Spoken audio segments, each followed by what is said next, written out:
भारत के पास स्वाभिमान है। रूसी विदेश मंत्री सरगेई लावरोव ने भारतीय विदेश नीति की खुलकर तारीफ की, अमेरिका के खिलाफ दिया समर्थन। New York Moscow.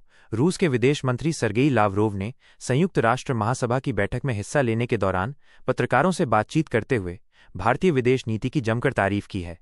उन्होंने भारत को स्वाभिमानी देश बताया और अमेरिका के दबाव के बावजूद रूस से तेल खरीदने के भारत के फैसले का खुलकर समर्थन किया। भारत की विदेश नीति के हुए फैन एस जयशंकर की तारीफ।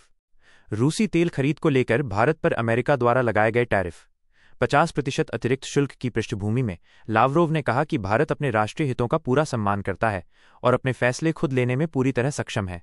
उन्होंने भारतीय विदेश मंत्री एस जयशंकर की प्रशंसा करते हुए कहा कि जब उनसे जयशंकर से तेल खरीद के बारे में पूछा गया था तो मेरे मित्र ने कहा था कि अगर अमेरिका हमें अपना तेल बेचना चाहता है तो हम शर्तों पर चर्चा करने को तैयार हैं, लेकिन हम अमेरिका से नहीं बल्कि रूस या दूसरे देशों से क्या खरीदते हैं यह हमारा अपना मामला है और इसका भारत अमेरिका एजेंडे से कोई लेना देना नहीं है।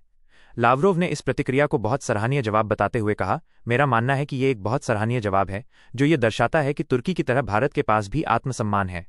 पुतिन के भारत दौरे पर बड़ी जानकारी। रूसी विदेश मंत्री ने जानकारी दी कि रूसी राष्ट्रपति व्लादिमीर पुतिन के दिसंबर में भारत के दौरे पर आने की योजना है जिस पर काम चल रहा है।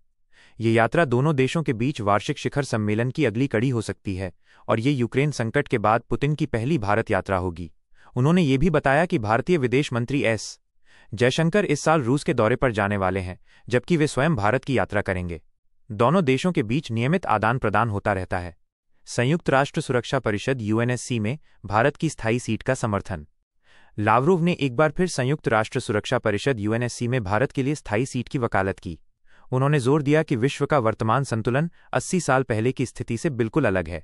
सुरक्षा परिषद में सुधारों को महत्वपूर्ण बताते हुए उन्होंने कहा कि रूस एशिया, अफ्रीका और लैटिन अमेरिका के प्रतिनिधित्व के विस्तार के माध्यम से इसके लोकतंत्रीकरण का आह्वान करता है और रूस परिषद में ब्राजील और भारत की स्थायी सीटों का समर्थन करता है।